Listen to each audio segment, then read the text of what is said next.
Yo, yo, yo, welcome back to another episode of Inside Toe Talk. This is Mr. Caffeinated. We got Toe Man to my right or left and Cookie in front of me. We still got Big Country back here on a editing computer and got a mic in front of him tonight. Pretty nice little Monday afternoon we had. Weather was pretty decent. Weather was nice It today. was because Saturday sucked 100%. Yeah, I hated the weather this weekend. I mean, I enjoyed it Saturday because, kind of a little wave of busyness, but I it didn't was get miserable shit. besides that. It sucked. I didn't get anything. Nothing at all. So, I feel like our tables have turned. how was a your little. weekend? How was your weekend, Cookie? Terrible. I didn't load anything. Well, do you was on even to- work? I work 7 days a week. Mr. Toe Man here. Just making sure, bro. Yeah. But C5 had two traffic stops. Both people went to jail on both traffic stops, but they called licensed drivers. So yeah, that's Right. Gotta love that. oh yeah. That's I feel like that's what we call a C5 special. I'm still rolling the can't come out the hat train, so Damn. it's what it is. Salty MP said, "Get your city tags." How many did you load this weekend? Salty MP. I got 3, I think, this weekend. Salty MP. He didn't load anything. I don't know who that is, to be honest. I know who it is after I clicked on it. Oh, well, now I gotta go click. Welcome in, Coal Roller You see who it 198. is? Can we get you to change your screen name to Mr. NASCAR Oh my god! or no? Oh my god. With love, we So say we're that. giving it a few minutes. We're gonna let everybody come on in and get comfortable. We're gonna go over a Yeah. few things this afternoon or this evening. Salty MP doesn't work on weekends. Oh. Who's Salty MP? I don't know. It's a unit. It's not a rocket driver. Okay. Well, apparently Cookie hasn't been working either because he don't load nothing. So. You still selling cars? Of course. I damn near got a car lot. Need to join that. As a concerned citizen, introduce yourselves. Texas Fender Bender. I know who that is. Oh, cuz. Oh. Well, hello, first time chatter. I am Cookie. I'm Toe Man. I'm Mr. Caffeinated. You want to go ahead and Shout out to the old Ghost. It's still on the table, still in the truck. We need sponsorships. I'm on Ghost. I think second one of the day, minus a couple of other caffeinated coffee drinks I've had today. Yep, still worth it. Still drinking it. We need some sponsorships.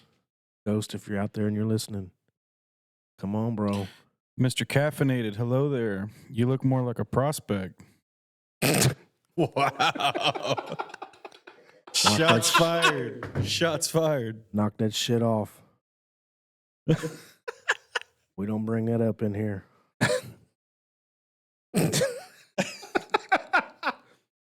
nice one.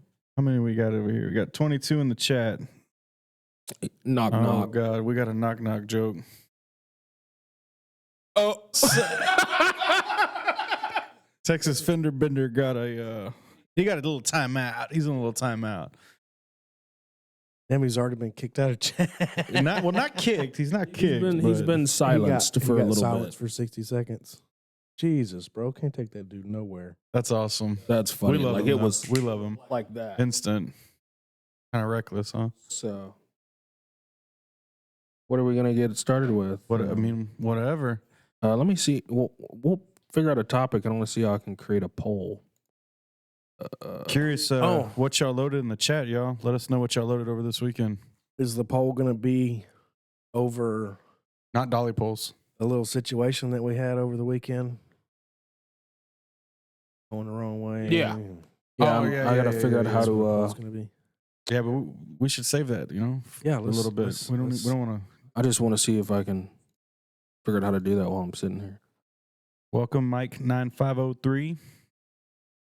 Wrecker Wife 29. Hello. I Hello. want to hear some goods and bads over the weekend.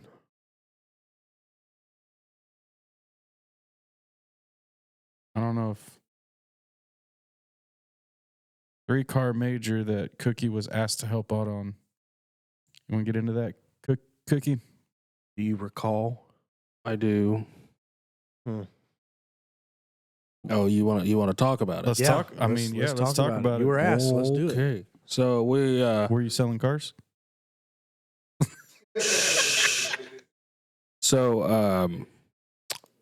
me and Coal Roller 198. Your daughter's talking to you. I'll let Oh. you acknowledge her. They are indeed. What's up, kiddo? I We heard talk- you're up to. Hold on, guys. Hold on, guys. My little cookie dealer is up to 1,010 boxes total sold. How many? It's 1,010. a lot of damn cookies. Wow. I think I only bought 3 1,010. of those. That's, That wasn't boxes. I only bought 3 packs, not boxes. well, boxes, packs. Okay. All right. Got you. That's a lot of damn cookies. Good job, kiddo. I think her goal was like 1,500. She If she She's gets real 1,500, close. she could go to a water park or something. Keep it up, Toothless. So she's Doing a good job there. she's doing a bang up job. She's almost there. I do feel like I'm talking to Chris every time I say that name. Oh wow. we talked about the DPS fleet like Couple- 2 episodes ago. Yeah. So Get back into this 3-car major. the 1,501 is her goal. Mama said. the accident scene. So myself and Coal Roller 198, we were sitting at Walmart on Moulton Ranch, and we're chilling, sitting with a unit because we were on another wreck that didn't load, and all of a sudden the unit backs up and starts taking off, and then I hear one tone go off, and I see Coal Roller 198. I stick my head in his truck to hear what's going on, and hear the second tone, and then a third tone. Motor vehicle incident, Morton Ranch in Kitty Fort Bend.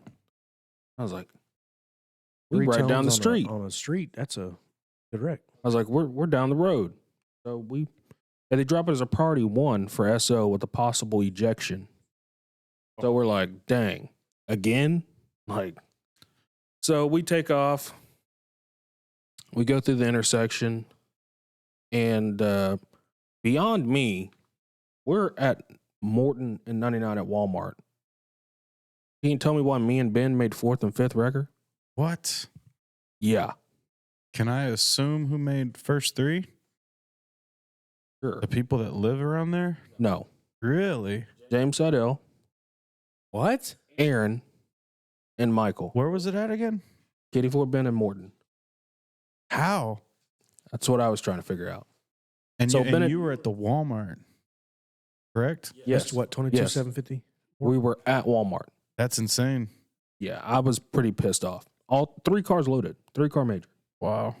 So Ben and I pull up, and a unit starts yelling my name and saying, "Can you come and help render aid?" I'm like, "Yeah, no problem." So I run over there. DPS is kneeling down next to another gentleman, and I'm talking to him, asking him a series of questions. He seems to know what's going on, knows where he's at, knows what's going on, and then somebody lets me know that there was a baby involved as well. Like, baby's like maybe 5-6 months old. So I go check on the baby. The baby seemed okay. By that time, EST 48 was pulling up, so I let them do their thing.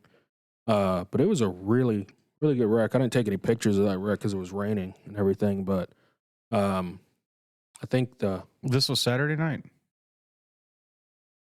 I think it was Saturday. I think. Yeah, it was Saturday night. Was that 'cause the same one at Waterstone and Morton?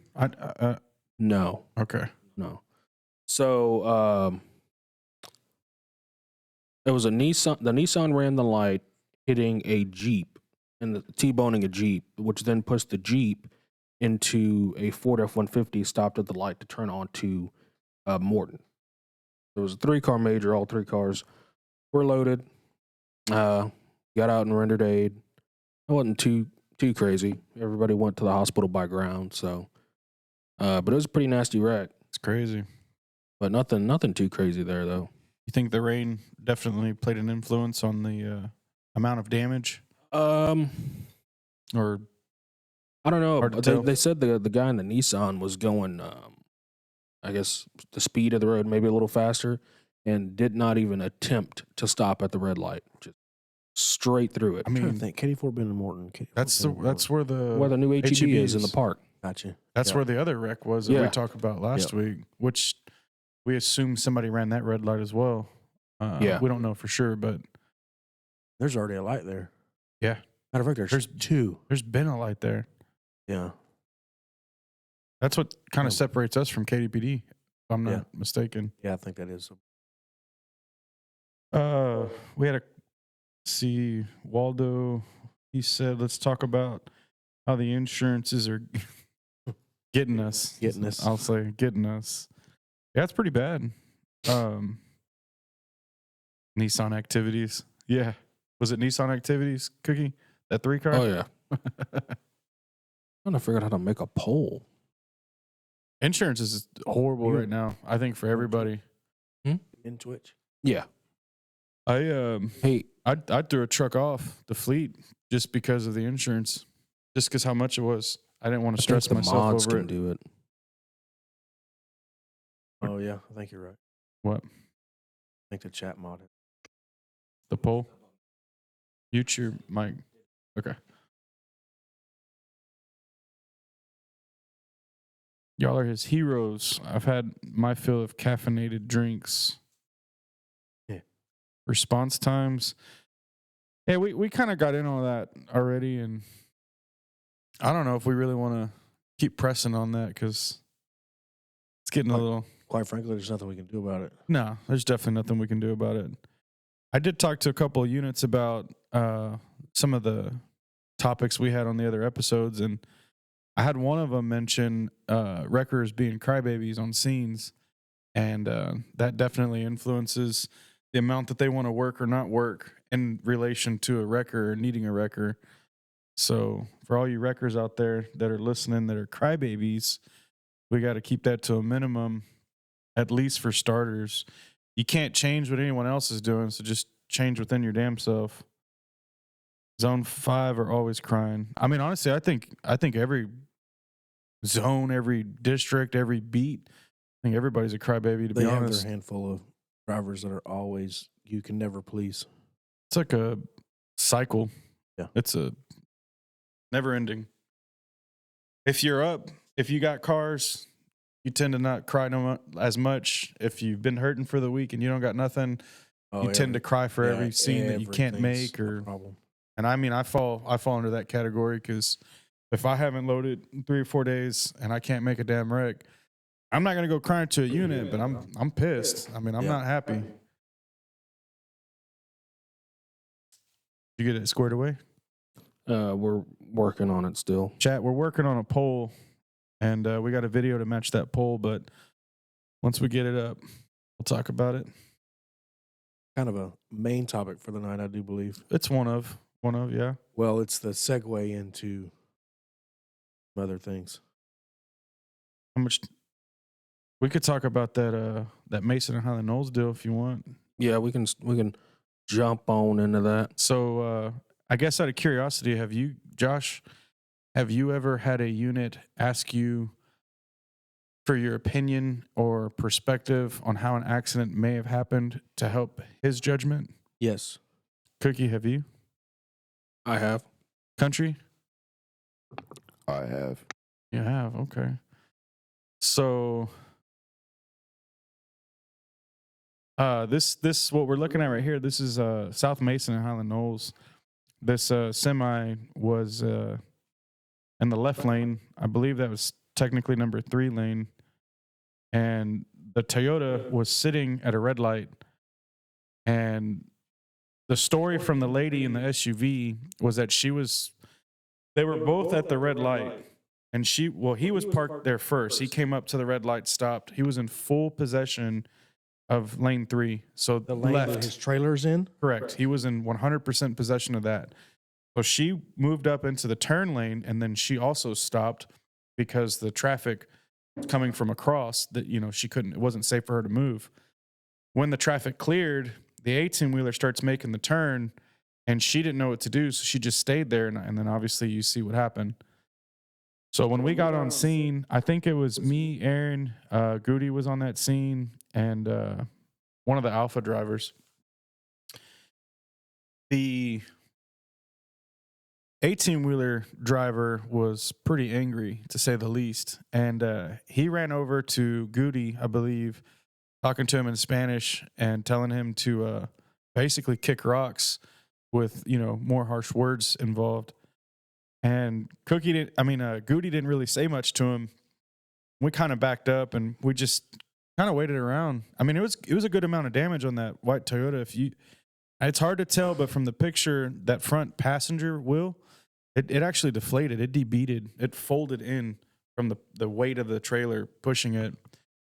Try to make a long story short, SO with their wonderful response times, the 18-wheeler took the initiative to move his rig, and we asked him, like, what are you moving it for? He said, I want to clear the road. So he backed up.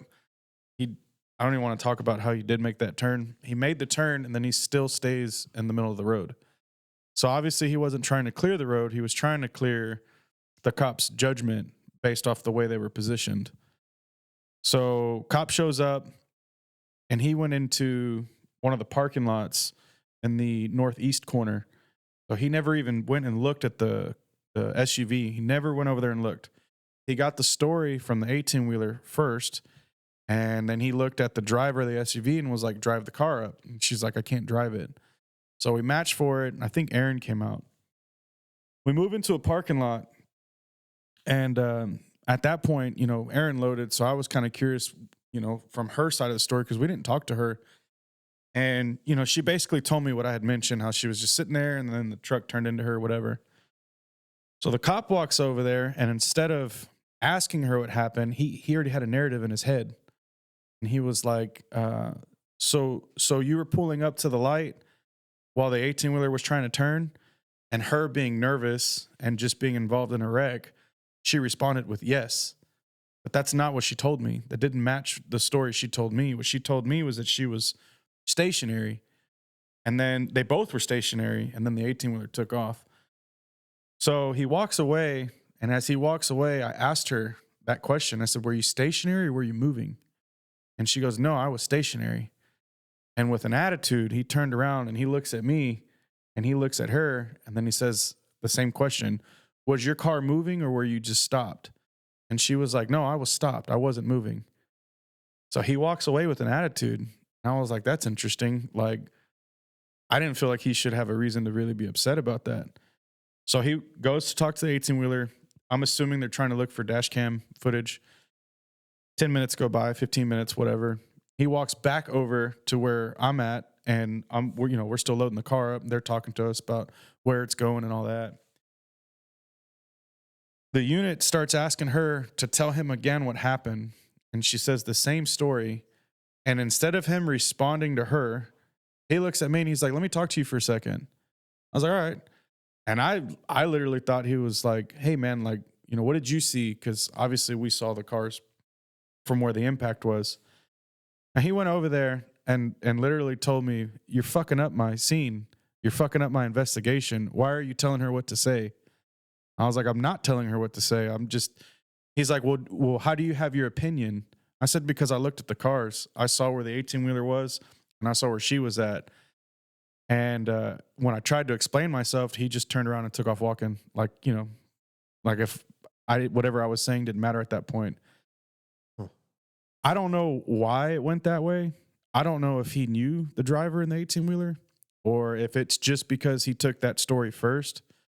But it wasn't fair to the citizen, bro, that was just literally pulled up to the light, sat there, and then got smashed by the semi. It literally wasn't, So, I don't know if I was wrong or right for that, but she was about to get tickets. That's literally was his next step. Had I not said something, she was about to get tickets, it was a contributing factor. to who's going to be at fault and whatnot.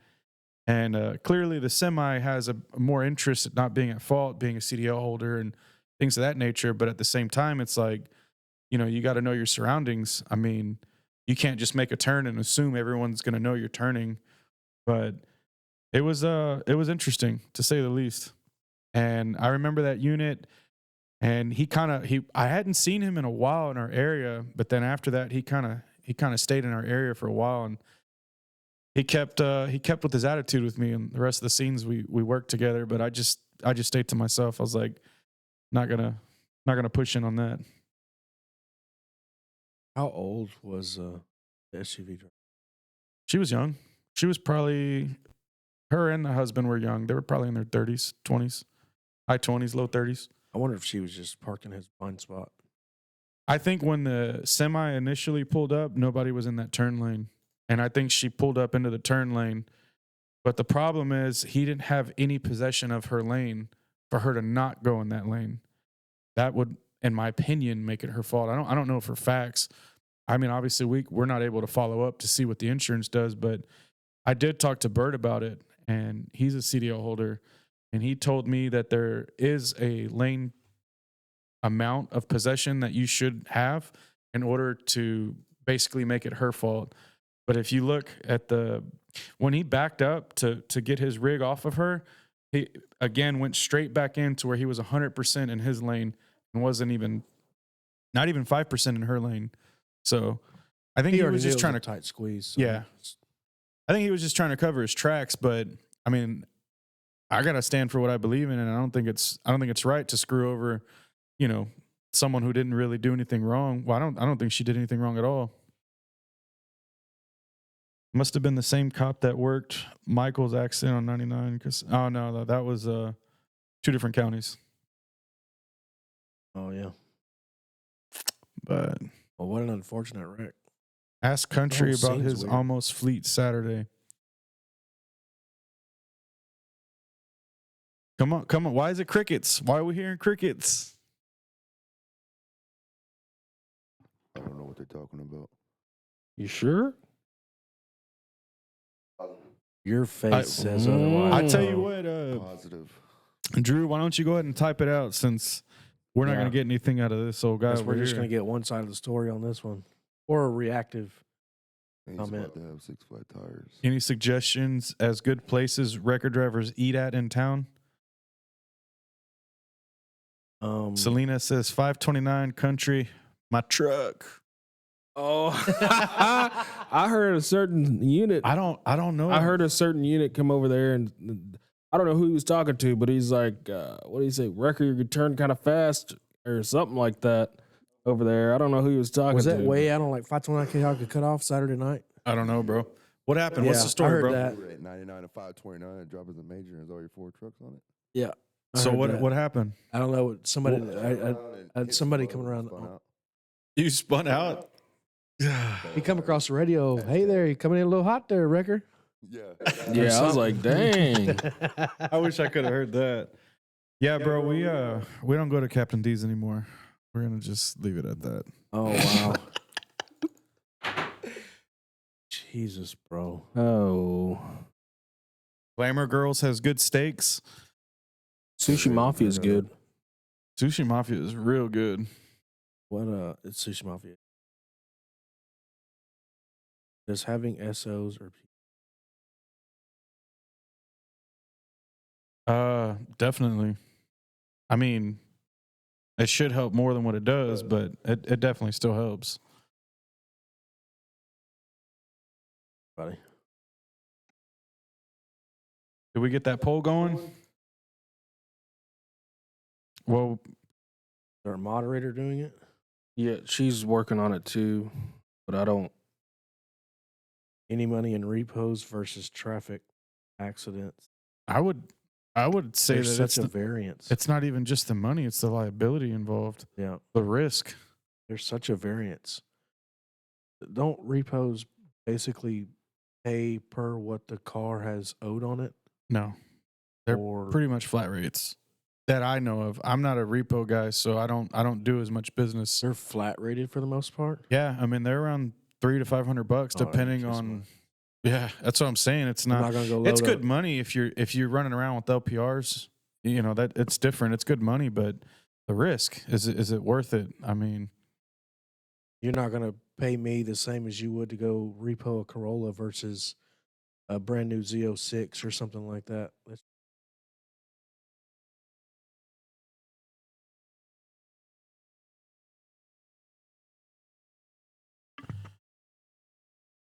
I think we got the echo fixed. Get a pew pew, and the liability should take care of itself. Pew Pew is a liability all on its own. Yeah. Without a doubt.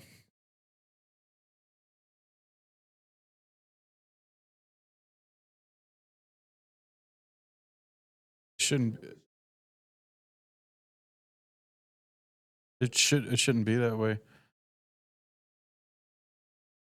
Show the audio for his Cookie.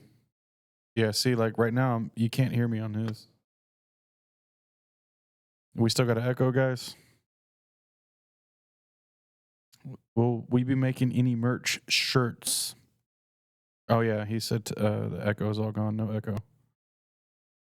Yeah, I definitely we got some merch in the plans. I don't know if we want to get into full detail on all of that. Cookie's very distracted right now, but he would be the man to talk to about that. He's very good to the all of you.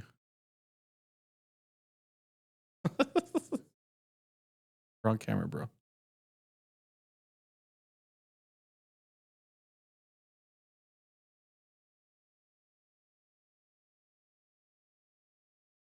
Well, I say we just roll the clip, bro, and ask the question, and let's see what chat says. If we can't get the physical poll up, I mean, we can still get their votes. Got some stickers out.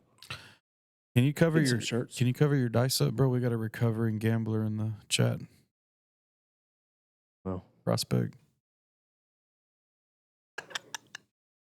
All right, let's You wanna Cookie. Are gamble? you ready? I'm gonna Yeah. I'm gonna hand it over to you. Let you explain this one. So we're gonna show.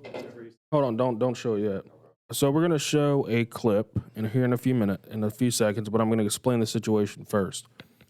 So, let's say that there's an accident on the freeway on 99, and there's two wreckers already on scene that went around and made the U-turn the correct way to make it on location for the wreck for first and second on the main lanes of 99. And you are that third truck that also follows the rules and goes around the correct way to get to the wreck. But as you're approaching on scene, and there's two other wreckers backing up on the on-ramp from the service road.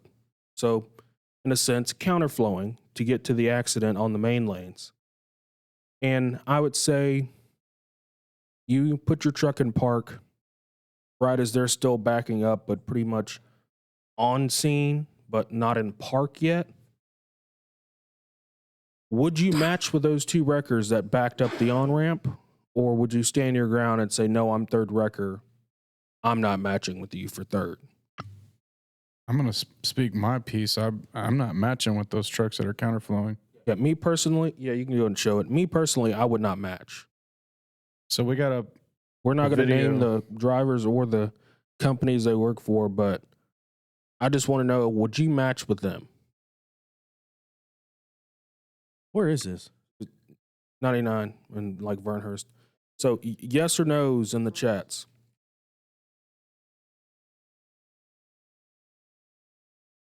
Nope.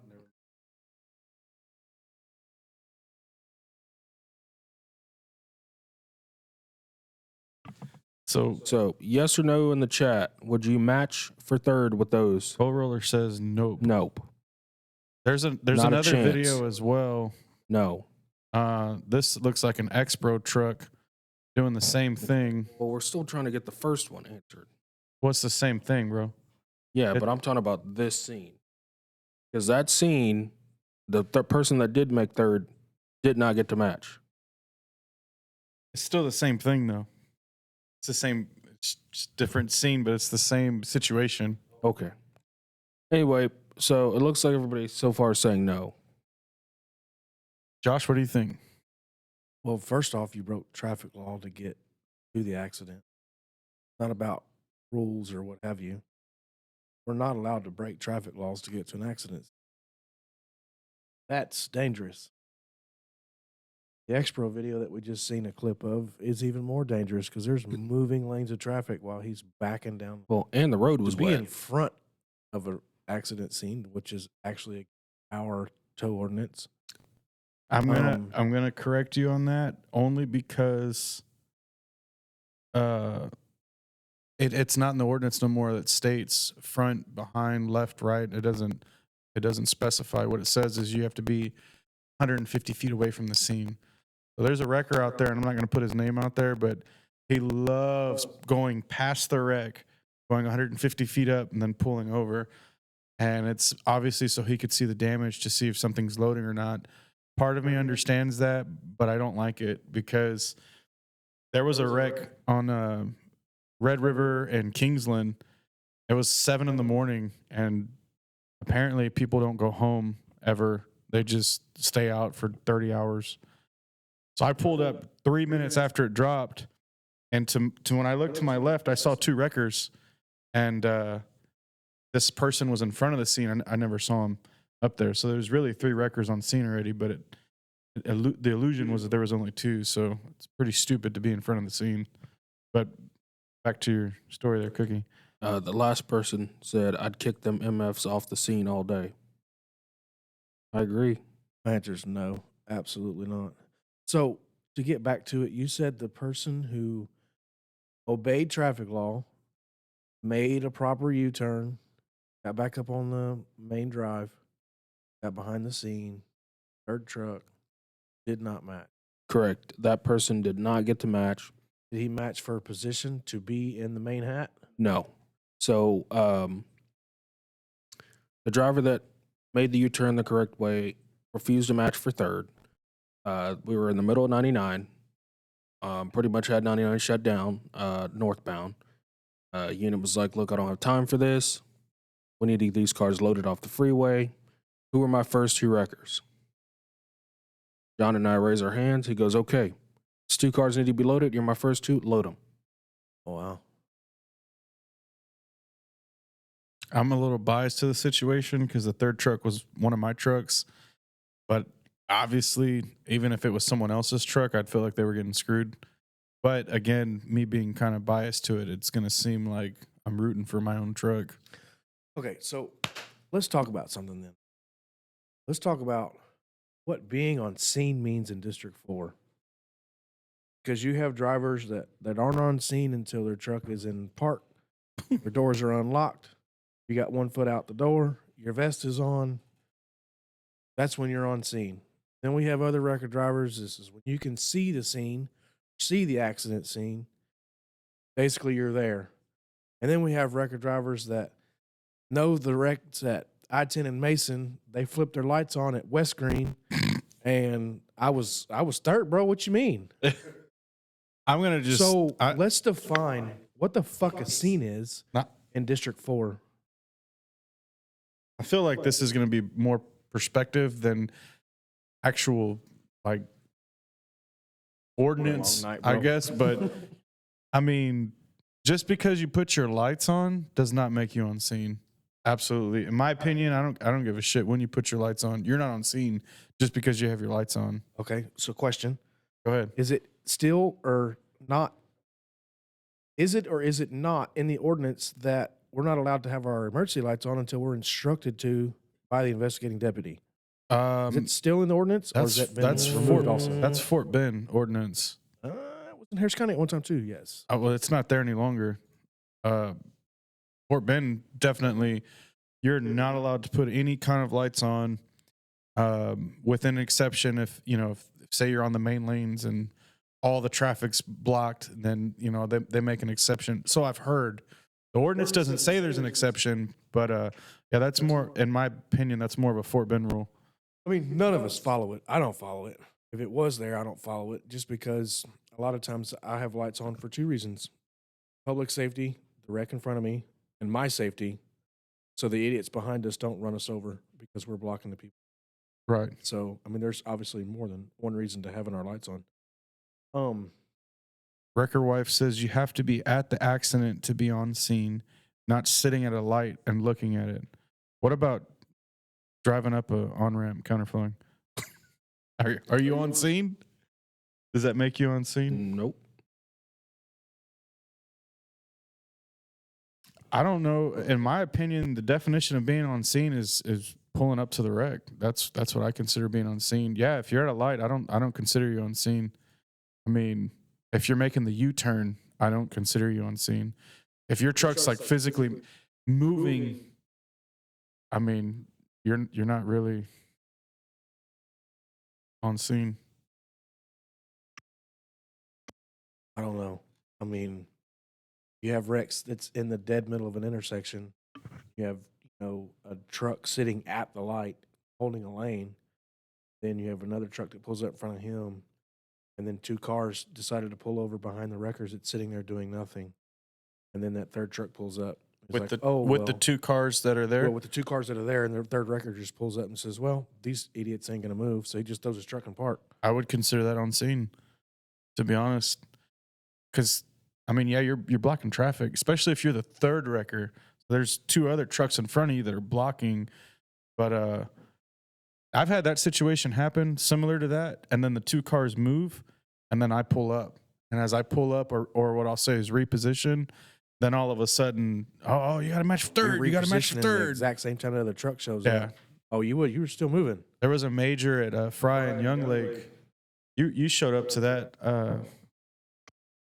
When was it? Thursday, I think. And I was coming from the north side, southbound.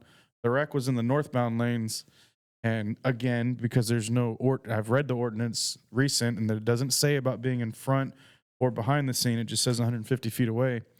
I parked in the center lane, and I waited. And when I repositioned myself, another truck pulled up, and I felt like he was going to try to make me match for third, which I would not have. So I have the ordinance pulled up on page 18, section B, line 2. It says the tow truck operator shall park the tow truck on the same side as the damaged motor vehicle. So it doesn't say you have to be in front or behind, but you have to be on the same side of the road as the damaged vehicles. So, like, you have some wreckers. I had that instance happen. It had happened to me at Greenhouse and Psalms. Wreck is on the northbound lanes. You have wreckers stop on the southbound lanes. Oh, we were here. Well, you're not on the same side of the wreck. So technically, you're not.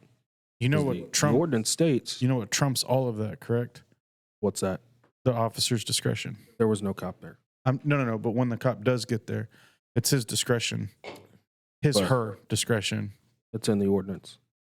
It's also in the ordinance that the law enforcement has discretion over it. It's written like that on purpose. But what does it matter if you beat me there? You should have had time to get on the right side of the accident. I mean, I agree with you. I'm just stating the fact that the reason why they argue and cry is because it's law enforcement discretion. If the wreck's on the northbound side, and I pull up on the northbound side, and you pull up on the southbound side, we pull up at the same time, but the wreck's on the northbound side, should I match with you for third?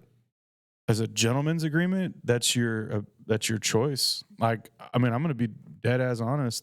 If it was any of you guys, I would match for third. If it was any X Pro or Alpha, I'd tell them to kick rocks. That's just me being honest. The problem with that is now we've created the issue. If you have a truck coming northbound and he's first truck and he's stopped behind the wreck, and it's in between an intersection, because that's another question that I have. Right. What side of the wreck are we supposed to be on when an accident's in the dead middle of an intersection? We don't know what side anything is on. It's a gray area. And think about this, because when the whole 3 wrecker rule, when it first started, out on the west side of 99 on like Clay, Katy, Hockley, it's just the real narrow road. What do you do when the engine and the box block the lanes and you don't know who's on the other side of you? Because we had a situation like that. And when law enforcement showed up, there's 4 trucks on one side, 4 trucks on the other side, everyone claiming to be the first 3. Right. So at that point, we all just went in the hat. But how do we know we're not getting screwed on that? How do we know when they actually did show up? So gray area for sure. But what I was going to get at is, you have an accident that's in between lights. It's in northbound traffic, what have you, up Fry Road. You have a truck on scene that's there and parked. Then you have 2 trucks coming southbound, and then you have another truck that's further back coming northbound, not here yet. You got trucks out here in District 4 that will literally cut off traffic just to go over there and throw their truck and park faster than you, and then tell me I'm not here.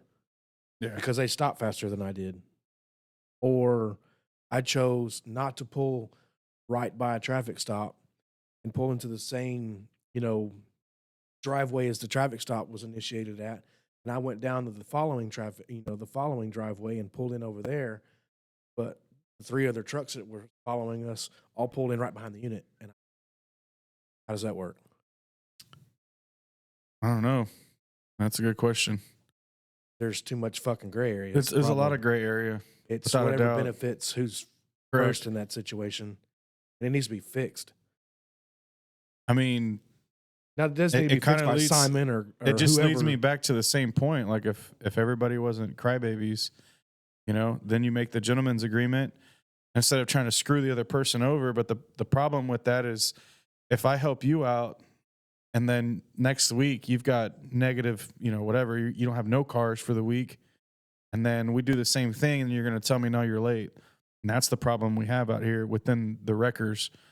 They don't know how to accept, the gentleman's agreement and give it. They only want to accept it. So it's basically when it benefits them, and when it doesn't benefit them, then all of a sudden they don't want to do it. There's people out there that claim that they don't ever match for third, but I've matched with them. I mean, I'll throw it out there. Manny, bro, he don't match for third. He'll tell you, I don't match for third. I matched with him for third on a scene. It was one time, but it still happened. And it was a scenario basis. It wouldn't have happened every time, but it happened. So had that been anyone else, I doubt he would have done that. And had it been a different situation, I also doubt he would have done that.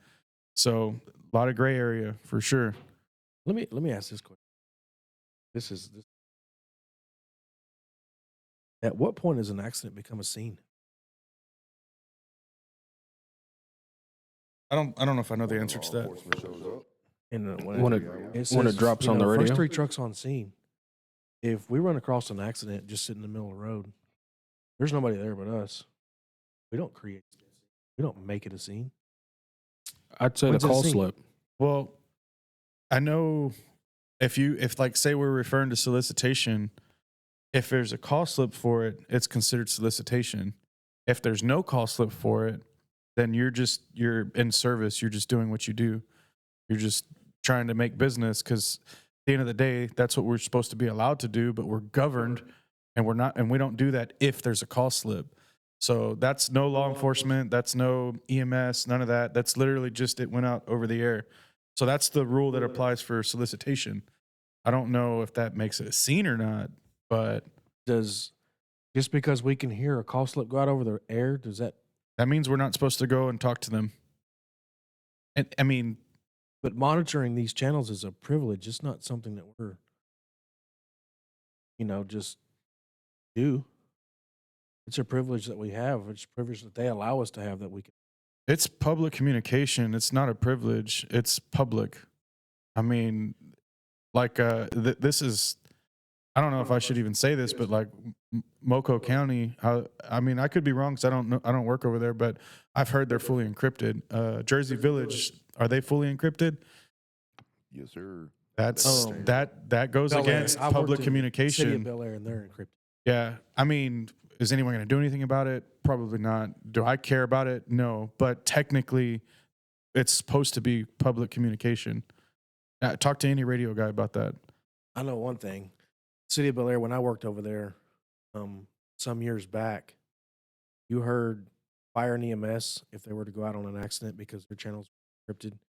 You didn't hear any police talk whatsoever unless they went outside of their jurisdiction and was talking on Southeast.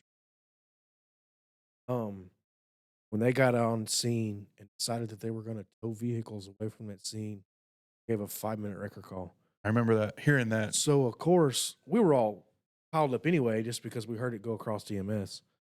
But once they announced that they were going to, request records, they would request records, and dispatch would get on and she would give a time 20:46 requesting records. You had 5 minutes, and then dispatch would shut that 5 minutes off. Whoever made that hat made that hat. Wouldn't that be fun? I know in Fort Bend County, there's a deputy, and I'm not going to put his name out there, but he might, with approval, he might actually be able to be a special guest here. He works things different when it comes to first available, and as far as matching, he kind of goes along that. If there's a stranded, let's just say there's a stranded on the road, and he calls for a first available. He told me a story once where there was a wrecker on scene, and he called for a first available, and instead of letting him allowed to load it, they waited for a second truck and performed a match. And I'm going to be honest, like, I don't agree with that. If it's first available, there's a wrecker available, he should have loaded it. What'd that dude do? I don't know. I'm not sure, but that kind of seems like how you're saying about the 5-minute record call. He did tell me that he thinks everyone should have the opportunity, but at the same time, it's like, well, how long are we going to sit there? Because at the end of the day, the only reason why it's a first available is to get the road safe and clear again. Right. So why sit there and wait for everybody? I don't agree with it. Big Hook 059. These 40-50 wreckers are whack. Where's the good ones at? Well, they're not in 1020, I tell you that. I don't even think they're in District 4.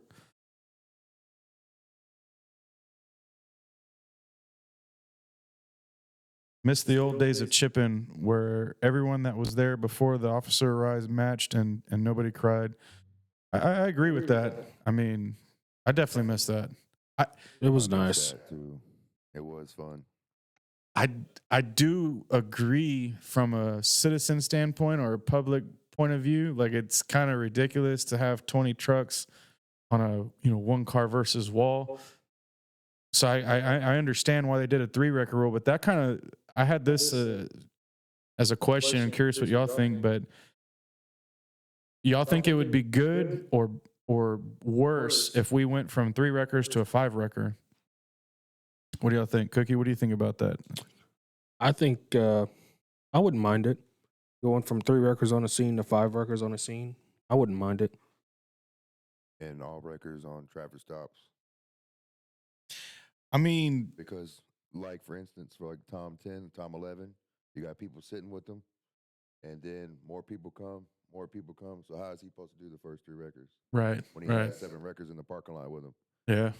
I mean, I agree with that to a certain extent. Obviously, I don't think there's a need for 30 trucks. But what's sad is the reason why they're swarming those Tom units is because that's like the only action going on. This week, well, let me say last week, Monday through Thursday, any car that was loaded within 40-50 beat or 1020 was basically because of an accident. Any no Gottis or P rides, they were non-existent unless it came from the Tom units, the traffic units. And I guess here we go whining, but it's like, man, they wonder why we sit there and bitch about third record this and that. But if there was more loading, people would act different.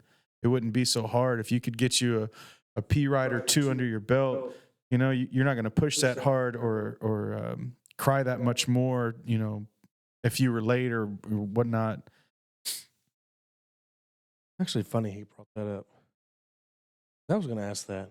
What's that? Who really and truly deep down wants to just go back to the way we used to do it? I would be willing to bet everybody would.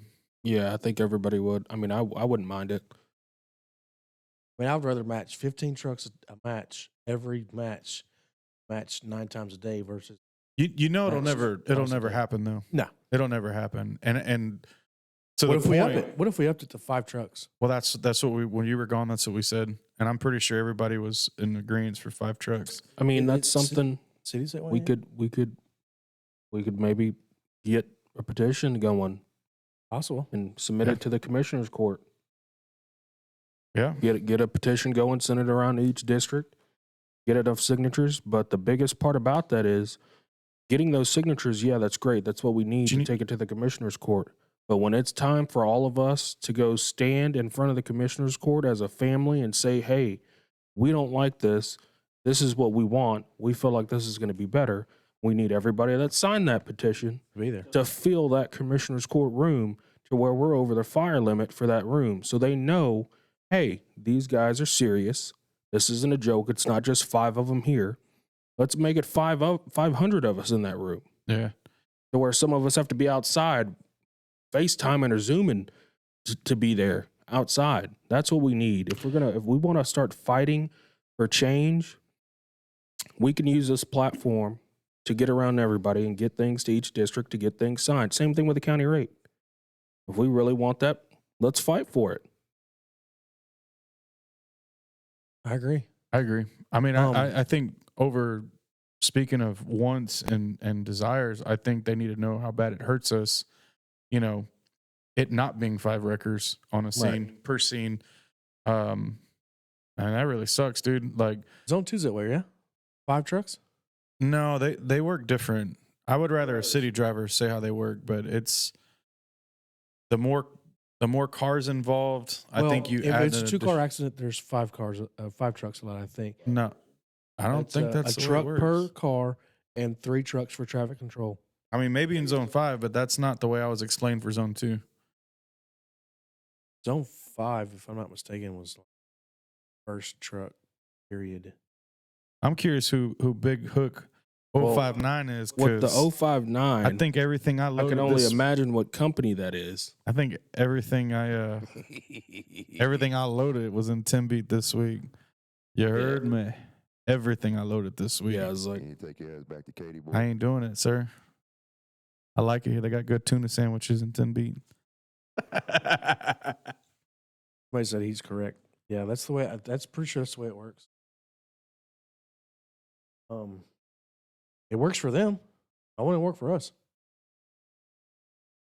I mean, how many of y'all think they created the 3 record rule to squeeze out companies?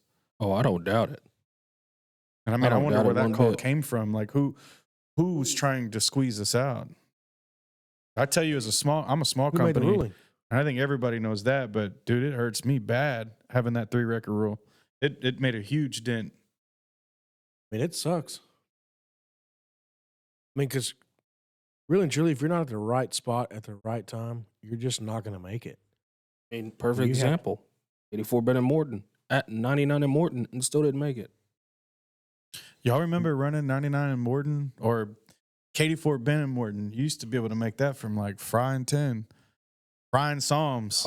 Katie Hockley and Clay, Yeah. you could make. Oh, I've ran Katie Hockley and Jack from West Green and 10. Yeah, Yeah. you could do it then. Now, good And luck. didn't have to haul ass to get there. I mean, all these you got all these guys. Oh, you don't know how to drive. You don't know how to drive. I know how to drive, and I've been out here 15 years. I know these streets. I know these streets. Do you just know as the good as poles anybody out? else. You know all the polls too? I know a couple of poles. That's fired. I mean, if you're beating me to these things, A, you were way closer than I was, or B, you're just breaking more traffic laws than I am. And that's basically what it boils down to. Was that country?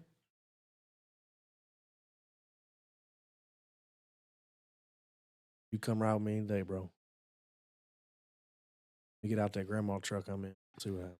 We So- don't make it to shit. I don't now, so. I got kind of an interesting. We got a little video for this one. I got a little story, but there was a major at Morton and Elrod on Friday night, I believe. It was sometime this weekend, and it was a bad Friday. hit. I mean, Friday. it was a good hit. Yeah, I think it had to have been Friday. It was Friday.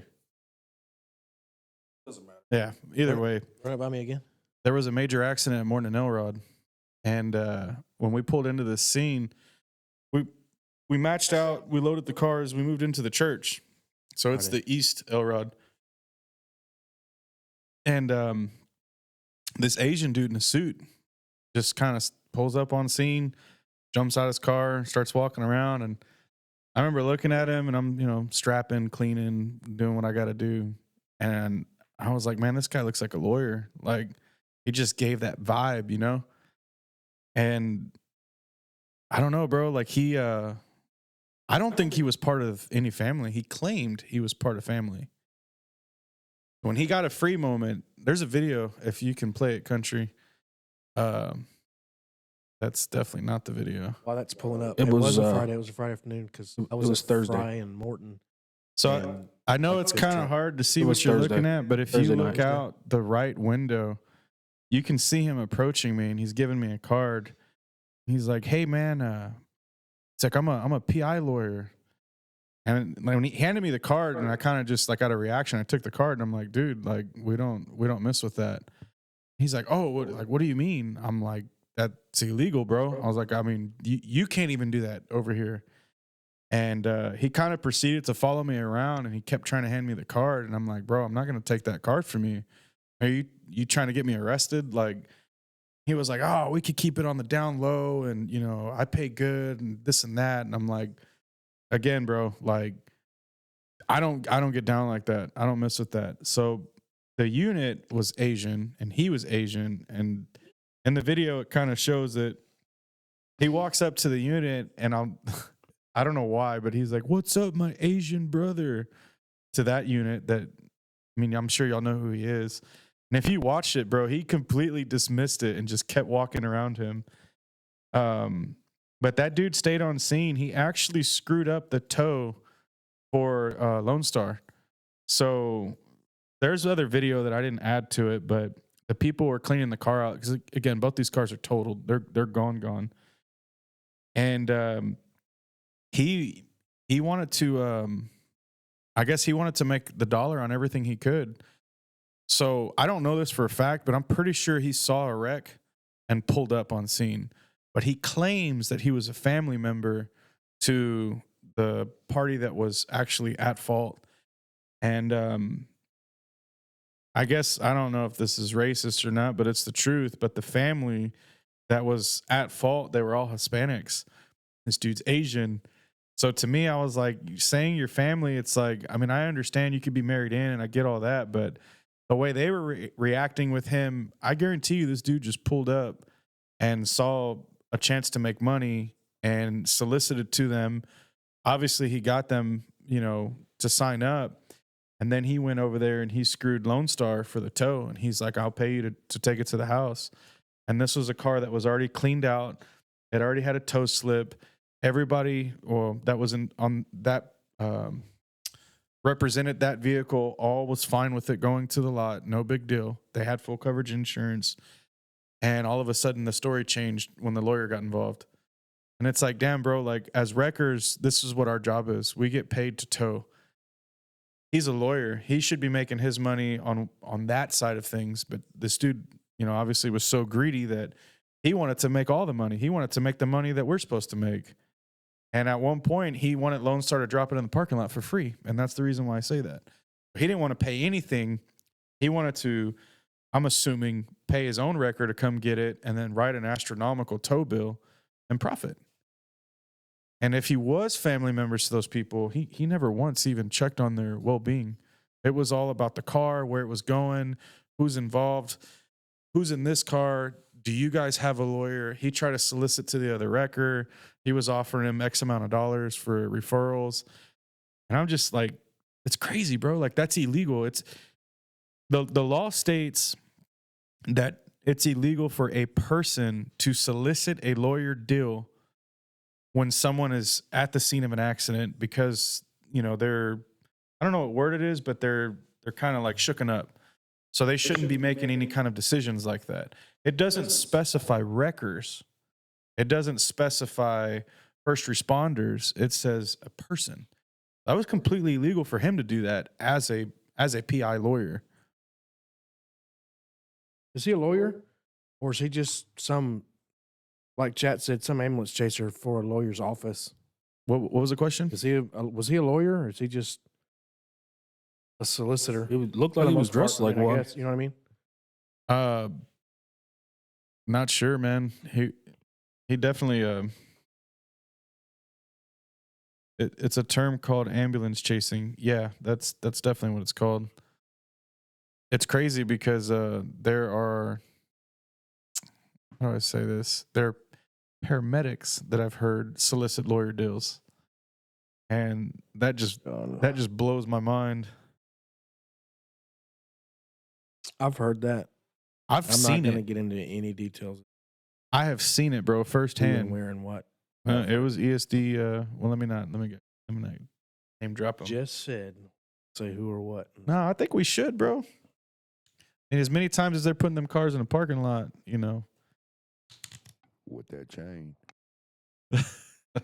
I mean, we had a what? What was it? Was it Sunday? We had a 2-hour conference call about all of this stuff. Yeah. Hour and 47 minutes. Hey, Long hour and 47. Chad, is it still lagging to y'all out there? Parker, Cypress, and I Little don't, Rock. I don't know. Or sorry, Parker, Parker, Cypress, and Cypress. Highway 6. A lawyer has to be asked by the people before initiating any. And just for chats, awareness, Texas fender bender is well aware of the laws that he's stating. Kind of what he does. What happened? Yeah.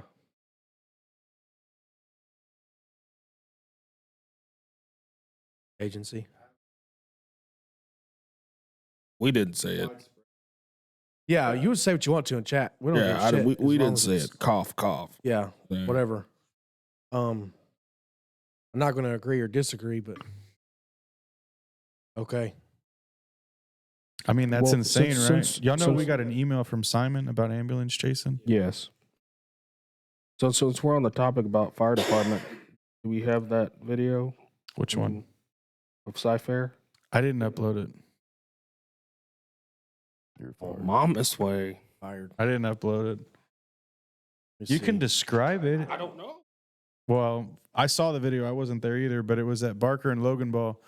KW was out there, and it was a Tacoma driver rear laid over flat, I think that would have been a great video to see. and they were we can edit the video in later, but yeah, airbags deployed, and the truck landed in the island, like in the middle. So they The weren't, median? yeah, the median. They weren't blocking any road, and Cypher had them drive the truck into a parking lot. So had the people or Cypher drove it? Cypher had the people drive it. Okay. Okay.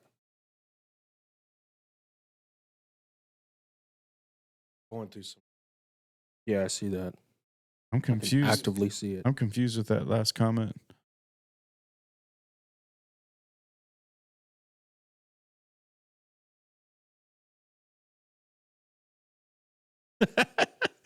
Little confused. I don't know who we're talking about, wreck or wife. I'm a little confused on that one. No, we're not gonna. Oh Lord. Yeah, we're not getting in Yeah, on that one. No, ma'am. Definitely not getting. Not going to engage in that one. Oh, wow. Christ. Now I'm Something that I good. see here was we mentioned the move over law. Do we have any sort of statistic on how many record drivers are killed per year in their particular line of Well, duty? I can't tell you how many. Well, I guess we could do the math, but I looked it up earlier, and from the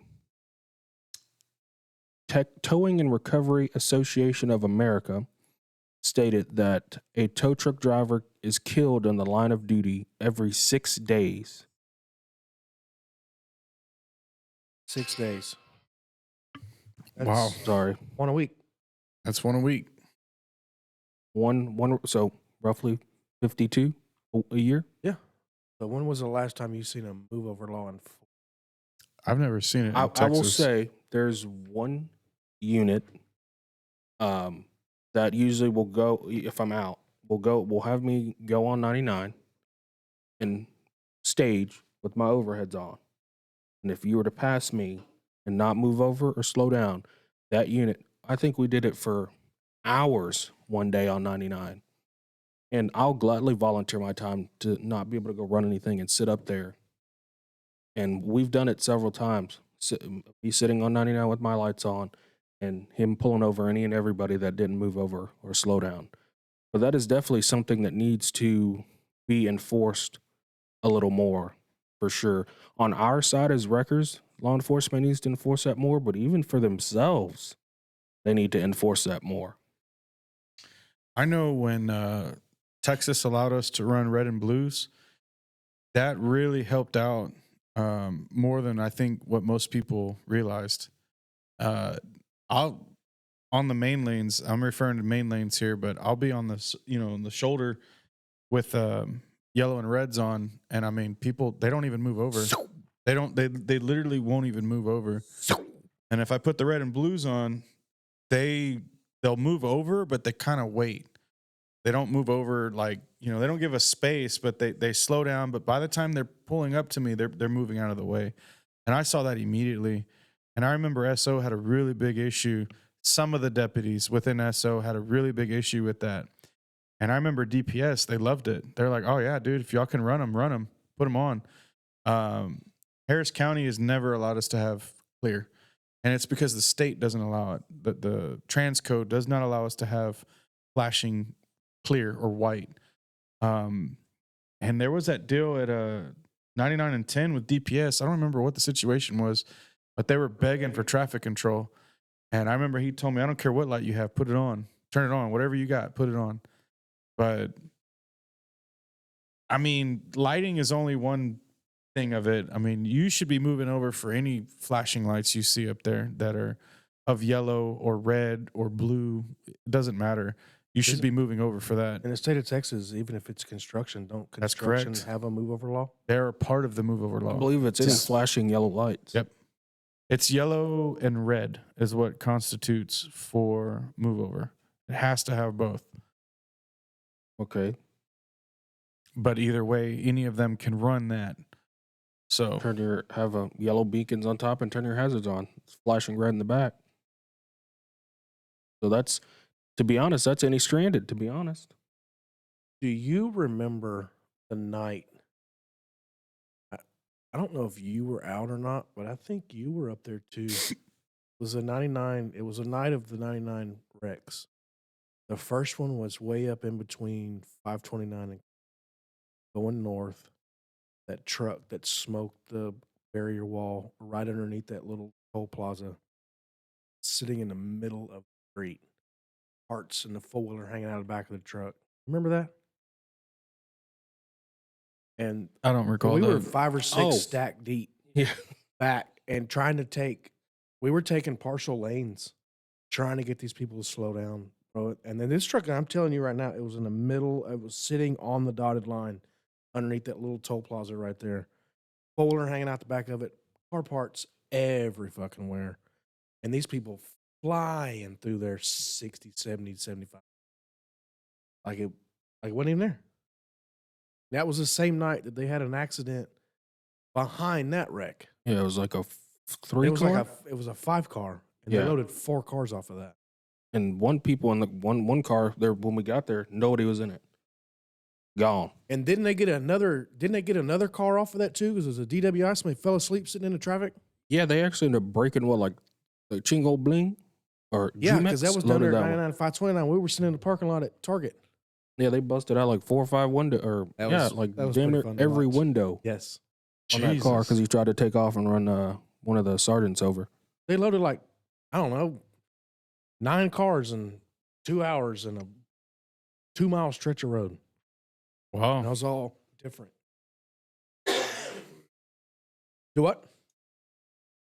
Yeah. Yeah. Damn, he's got 3 different names. Chingo Bling, Telemundo, Chingo Bling. Go blink. Telemundo was his original name first. We have all the lights in the world on our trucks of any color. People still don't care. Nope, they don't. They don't move over for cops. Why are they going to move over for us? They really don't move over for cops. I mean, hell, they barely got out of an ounce way trying to get to an accident scene. Yeah.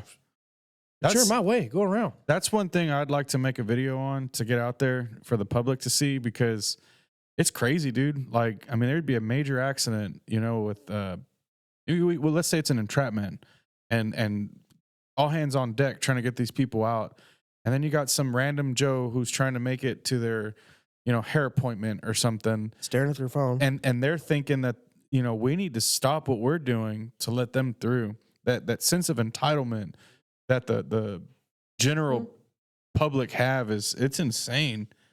I mean, before I jumped in the wrecker game, I never considered that.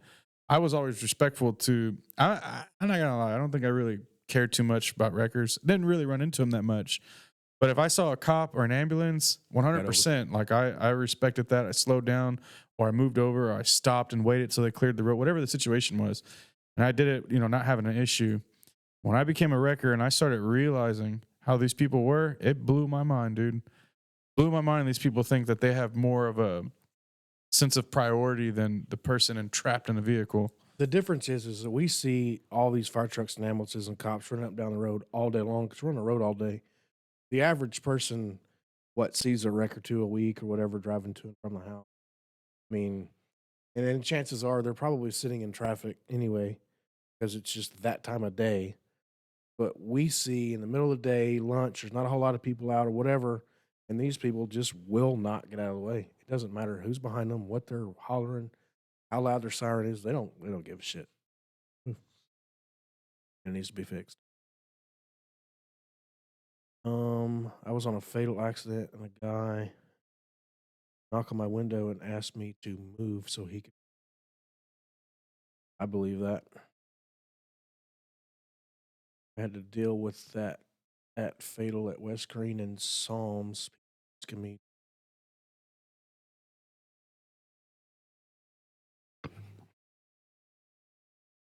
He's muted. No, he's not. One of my favorite things is when people roll up to cars that are clearly slammed in the middle of the intersection. What's going on? What you think? I just tell them a shark attack or something stupid. Like, I mean, you see it. What do you think it is? Like, just an example street, Mason and Kingsland, wreck, middle of the street, you're sitting in the turn lane. Got all your little lights flashing, this, and that, and the other. You're stationary. You get a car that pulls up behind you and turns your blinker on. What is the longest somebody sit behind you? Oh, waiting to turn left at a wreck, bro. I've had people 30 minutes and then I just get mad because it's like, how stupid can you be? Like,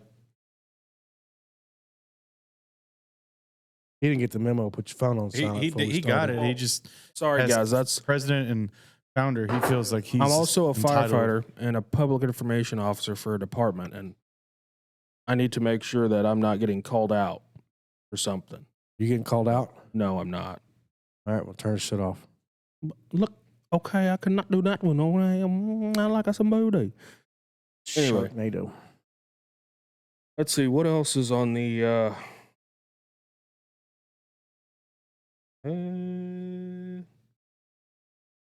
See what else? Any questions, comments, or concerns? Somebody for almost an hour. Yeah, there's a lot of stupid people. A lot of stupid people. What? You can.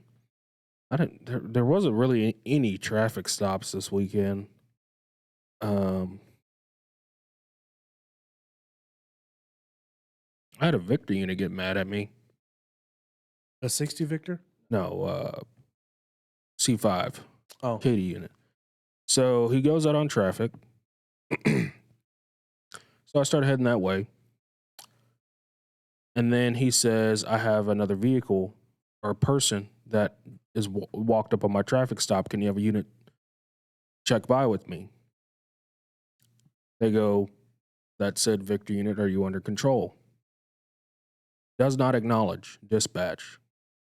They keep asking, doesn't acknowledge. Beep. They tone out on him. Nothing. So Sarge says, closest unit, priority 1. So by that point, I was like maybe 30 seconds from the guy. So I mash it. I get there, slam on the brakes to the truck and park, and he turns around and he looks at me and he throws his hands up like, "What are you doing?" And I'm like, lower my window. They're checking on you, dude. His unit number. I'm under control. You could slow units down. Like, buddy, I came to check on your well-being. I didn't. There is an SO deputy out there that if you're sitting on one of his traffic stops and you know that he's got whatever going on, his radio's down or low or whatever the case may be, and they check on him and tone out on him or whatever, and you don't pull up to his scene and say, "Hey, they're checking on you," so he can walk back to his car or whatever he needs to do in order to check back in, he gets pissed. Why didn't you tell me they were checking on me? I mean, I would too. You're sitting mean, there on my traffic You stop. know who I mean, you know who I'm talking about? yeah. He gets mad. Did Like, y'all, he'll try to run you off. did y'all read that comment from Hold on. B6 Allen? Yeah, wreckers on shoulder going 70 miles an hour. Shouldn't be happening. I mean, No. I've driven on the shoulder before. Even Not 70 miles an hour though. well, You upset that I interrupted you there, sir? even in the fire department, responding in my personal vehicle, even going on the shoulder, I don't, even with lights and sirens on, I'm not doing 70. One, you don't know what's on that shoulder because it ain't the toll road, so the shoulders ain't clean. So you don't know what's on the shoulder. You don't know who's going to get mad and say, "Oh, screw this person," and cut over out in front of you. So, I mean, I would never be on the shoulder doing 70 miles an hour, ever. That's just stupid. Yeah. Mud rat. Yeah, here's a good question. Here's a good one. I think we touched on it, didn't we? I don't think we did. We What's actually y'all's ignored thoughts it. on pricing on owner consent with no tow slips? Should you be allowed to charge whatever or the county rate? Let's start with you, Cookie.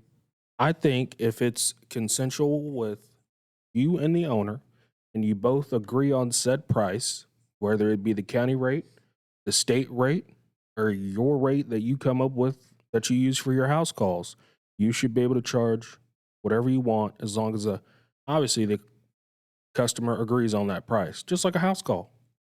They agree on it. Yeah, we want to go with you. By all means, you'll be able to charge whatever you want. Question: when does the Harris County tow rate? When is it to be implemented? When does it apply? I want to answer to that as well because if it's a owner's consent or a private tow, I don't ever mention Harris County rate at all. I mean, completely at all. If I have a tow slip in my hand, then it's $145.50.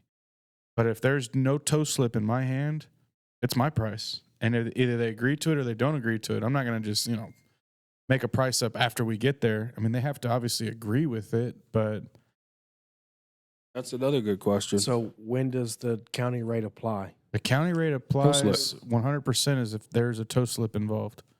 If you don't get a tow slip, then the county didn't enforce it. So that's the difference. If it's owner's consent, then there's no rate. If it's non-consent and Harris County's authorizing the tow, then you use the county rate. So here's a good question. So what if the county shows up when you're negotiating a price? The way the trend has been lately, I'm pretty sure at that point the cop's gonna, all right, you got it handled. Do you need me? You don't need me? All right, I'm out. But If he pulls up and is going to do a report and cuts a slip, it's $145.50. that's right. Then it changes and it goes back to $145.50. Or if it's The an county accident, rate only applies when Harris County is enforcing a non-consent tow. that's it. That It's is the absolutely only correct. time $145.50 is applied. Yep. And that stands for accidents, traffic hazards, abandon, whatever the situation is. Not all of those cases will there be an owner there, like an abandon. You're not going to talk to the owner. So Yeah. obviously that's always going It's to a have a tow non-consent slip. tow. That's right. For my answer, If it's owner's consent, I'm gonna charge what I want. If you agree to it, then let's roll on down the street. If you don't, then go find somebody else. Yeah. There's another one. TDLR got me one time, and if there was a unit on scene, even though there was no tow slip. I think that should come back on the unit. I have a TDLR guy that I can ask that question because, in my opinion, TDLR doesn't regulate our rates. Now, You see that fine? Yeah, I do see that fine. Lord have mercy. I do know that there's a state rate, but an owner's consent is an owner's consent. So if they loaded that in the city of Houston or any agency authorized it, then yeah, TDLR can get you for that. Well, I guess he said there's no tow slip, so that's interesting. So, I'll ask my TDLR guy on to that. get into that, I was informed at one time if an officer is on scene and there is a car towed away from that scene, said deputy shall write a tow slip. 100%. That comes from Simon. 100%. Do you guys remember? I think I shared Yes. the story, Yes. right? See. So, I mean, if there's a tow slip, there should have been a tow slip. So that's the reason why they were coming after me for, whatever charges she was trying to press on me, because in her opinion, there should have been a tow slip, but because there wasn't a tow slip, I couldn't get in trouble. And it was because I was doing a courtesy. So then do all record drivers just start asking for tow slips? If an officer's on scene and he asks for a car to talk but to them and take it home or whatever, that doesn't mean hey, I you're need a going tow to get slip, it. bro. That doesn't mean you'll get it, bro. And that's exactly why I think it shouldn't be the driver nor the company getting in trouble for that. We have no control over that. I mean, in the ordinance doesn't say we're supposed to obey. That's crazy that Waldo 713 713. that he got a fine for that. That's interesting. I really don't know though. I don't mess with TDLR that much. Very interesting. I mean, consent tow is consent tow, so that would have been my argument. Don't know if it would have won anything, but that would have been my argument. I heard a long time ago that even the signatures can get you a fine. So if there's a tow slip involved, it has to stay non-consent. So if you go and you get a signature from the driver, and I don't mean no body shop signature, nothing like that. I mean to tow the car. If you have a signature for a car that you have a tow slip for, Contradictive. that's TDLR is they're not gonna like that. You may get a warning the first time, but it constitutes for a violation and a fine. That tow slip is a signature. That's correct. 100%. When I got into the game, I didn't know that. He says, and apparently it had to go to VSF first, not a repair shop. Almost lost my TDLR for a year. That's true. So that is true It's per supposed to go to TDLR. We're not allowed to take cars from an accident scene directly to a body shop. So But the county ordinance doesn't say that. The county ordinance states what if the representative of the owner of the vehicle or the owner of the vehicle says take it to a body shop, then you're supposed to take it to a body shop. That's a big argument that's been out there. And it's one of those things where I don't want to really say it's a gray area because it's not. The TDLR it states what it's supposed to do. It's supposed to go to a VSF. But Harris County is not going to enforce that. Does TDLR have a tow ordinance? Yeah, they do. Yeah, you can read it. Is it I think it's followed considered a policy. By the county or no? No. So there's a law. And I can look for it because Mark Denson actually sent it to me. And it states that a county agency or any other agency should not write an ordinance over us if there's a state ordinance already. So, like the tow rate, we have a tow rate. here's another good question. I think we should all answer that one. Yeah, we can get to that in a sec, for sure. Okay, I'm going to pin it so it doesn't go. Yeah. He says no unit was on scene when I got there. And it also says on TDLR to go by your county rules. It does, because the law that I'm stating on isn't a TDLR ordinance. It's an actual, it's a law. But, I mean, gray area.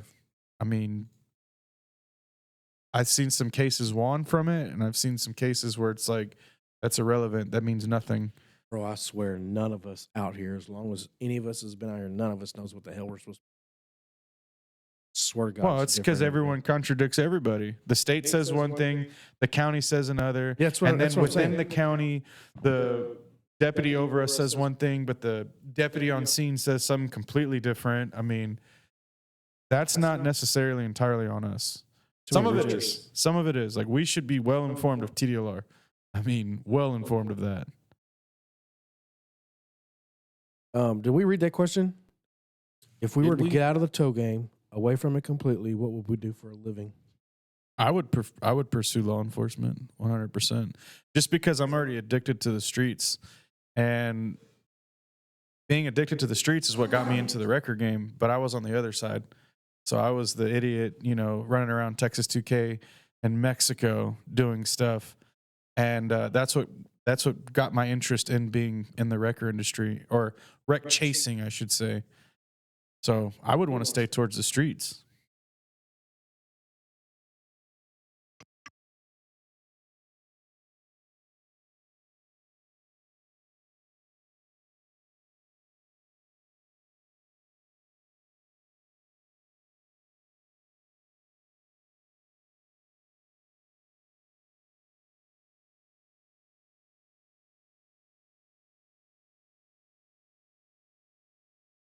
We're not lagging, guys. We muted for a second. We're aware there was no sound. So, Mr. Caffeinated, what would you do if you weren't if you had to leave the tow game? Before I did this, I worked on cars in all aspects, from top to bottom. It's funny that he said law enforcement. That's been something that's been on my mind for years and years. My father was an officer. I had an uncle, retired lieutenant, Jamaica Beach. Obviously, we have several other members in the police world. It's something I've always thought about. What would I do? I don't know. I really don't. Well, if I got out, which I did, about almost a year, I left the game for full time for about a year, and I was the chief administrative officer for National Interior Specialist. So if I got out of the game, I'd go back into that industry, and start doing that again. It's good money. Hours, it's 9 to 5. I was working 9 to 5 Monday through Friday, off on weekends, healthcare, paid vacation. Some days I could work from home. So it was nice. It's definitely something that I'd get back into if I had to get out of the tow game. Maybe I just go buy a big old 379 long nose or big old freight shaker or something. Just go hit the road. And I don't think I could pursue law enforcement, at least not right now, man. They're so underappreciated. And like everywhere you go, you're a damn target. Like, I mean, back then, cops would wear, thin blue line stuff or a polo or, it's something law enforcement off duty. Now you can't even do that because you're a target all anymore. You're a target everywhere you go. Mm-hmm. So, I feel bad for those guys on that part. You can't do anything. You can't be proud of what you do for a living as a cop because on or off duty, you're a target. I did firefighting too. That would be fun. That was a blast. That was a shitload of fun. Money ain't that great. Well, we couldn't put the video up there, huh? Chat, we got a question that's about to pop up here in a second as soon as Country's getting his life together over there. Get ready, Josh. Buckle up, sir. I just saw the picture. Oh, it's happening. Pretty sure we mentioned it. We mentioned it before, yes. Everybody's still watching me. How y'all doing? Act like y'all Is it busy out on the streets? I'm not trying to bother you, but we just need to There know. it is. What's up, Salinas? How you doing today, sir? You doing all right? That's good, Country. Blaxican, I'd how say you that's doing? good enough. Let's How you enter it doing? in. What's up? No sound. There's sound. Josh, Lying in bed. Shoot. we want to know what's going I on. wish I bro. was. What do we got going on here? 25. If you don't know, I don't know what to tell you. 44-25. Can we get an explanation? When I get out of my truck, I don't have to walk back to it. Shit, chilling. How many people call that a brawl? I would call that a bra. Good old record bra. You got a G4, an Apex 6000. I see a Where do Guardian you see an Angel there. Apex? Oh, I see Uh, it. I see it. What? I didn't see the Apex. I didn't realize he had an Apex. He's got an on there. Apex there, G4 there. I mean, let's I don't know what that is. go. Let's go into it, bro. What all you got? Yeah, in that what all you thing? got there, Josh? Y'all just named it. And your bra. Now, I there's some more we stuff on named it there. all. I don't know what that is. What's that next to your Guardian Angel? I don't know. You should know that by heart, brother. You should know Oh, that it's a by heart. multi-tool. You wear it.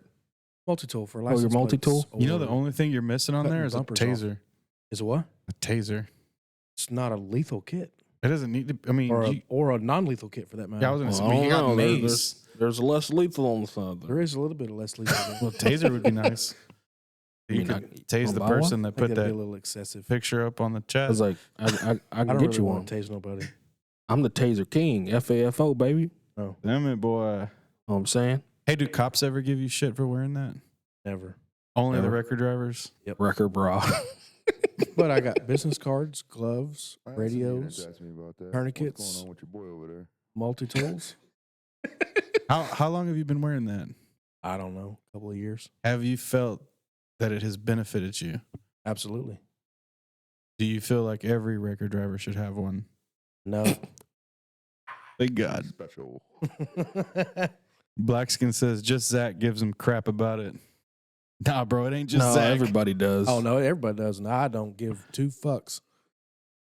When I get out of the truck, I have everything that I typically need to work a scene. Oh, update your shit. Yeah, I mean, I have everything that I need.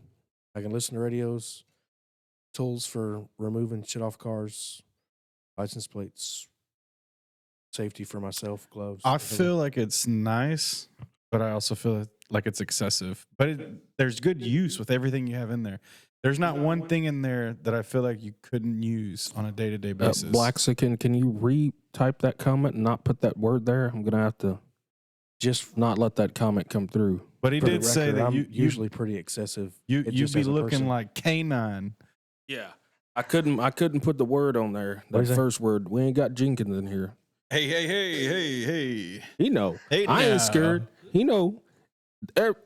Everybody in here know There what we I'm go. talking about. Bro be looking like K9. SWAT. Hey, Oh, Roo. is what it is. Cookie, would you works. ever wear one? No, I would not. You- That's another fire Mr. call. PIO. Sorry. Country, would you wear one? Negative. Why is he so monotone over there? Let's hear from Country. Why you talk like that? We need to hear from Country. Country, go ahead, You brother. ain't hear nothing from me. Nah, we need to know. Hey, Country, I got a question for you, sir. Brother. How do you like 40, 50 beat drivers and 10, 20 beat and a white Empire truck? How do you like seeing that every day? Take your ass back to 40. Show me one time. W2 only for drivers in city, for drivers coming soon, apparently. Now, I have heard of that. I want to say it's been a couple years that I've been hearing that. Now, that's a good topic. I don't have enough information on it. But to my knowledge, what I've been told, and I'm not saying I agree with this, but what I've been told is that drivers should be W-2 employees, period. That you shouldn't be a 1099 subcontractor. I do know that some people have lease agreements with their trucks and the driver, and in that situation, I don't see how you could be 1099 if you're in a lease contract. So they're paying the owner, an agreed upon dollar amount to use their equipment to go out and make money.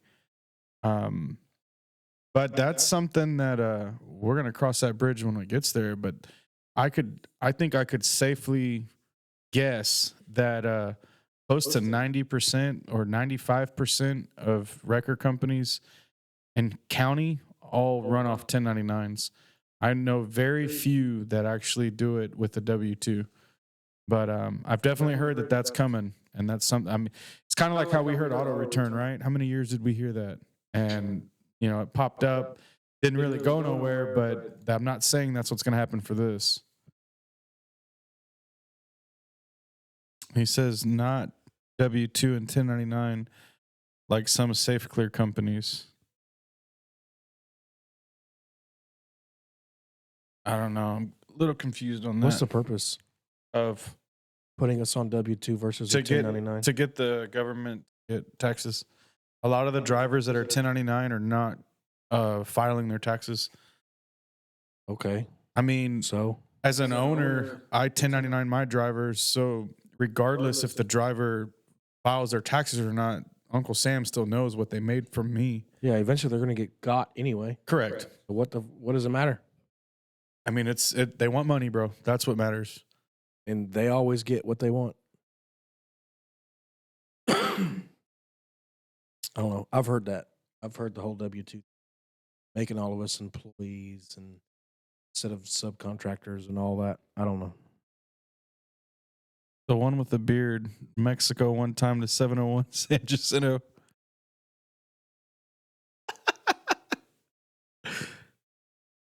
Started already with tow and go. Oh yeah, that they started pushing for the W-2s.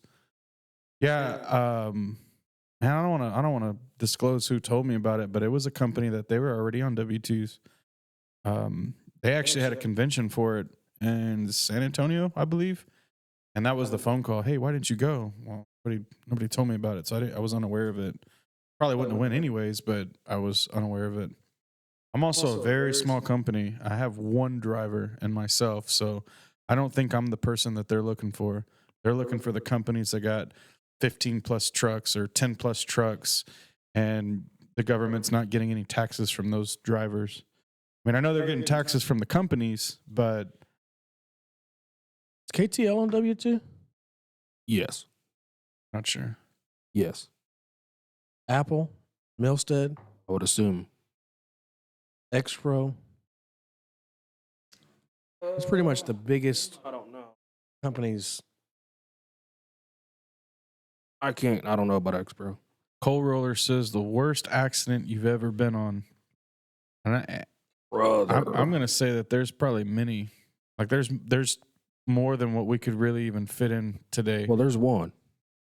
I know the one for me that when I'm asked, it's always the one that I talk about, but we're supposed to save that story. So I'm actually going to not mention it. I'll think of another one. What is that road? Right there by Discount. At Mason. Once you turn at Mason, what's that road? Mason Creek. Mason Creek. Yeah. Blackskins. No. Yeah. I think he's talking about that. The headless one. Yeah, that decap was probably one of the worst I've seen. And I actually walked past that dude's head in the Wow. the Were creek. you aware that it was there? No, so what was I doing? I think I was going to go meet Manny at his apartment or something. And as soon as I turned onto Mason Creek, that wreck dropped at Mason Creek and 10. And I'm like, what? And I hop up onto the grass and turn my takedowns on the front, and I see the car.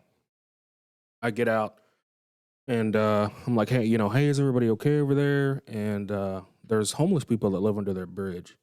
And I think I was wearing Hey Dudes that day, and they're like, hey, there's a baby in this car. There's a baby in this car.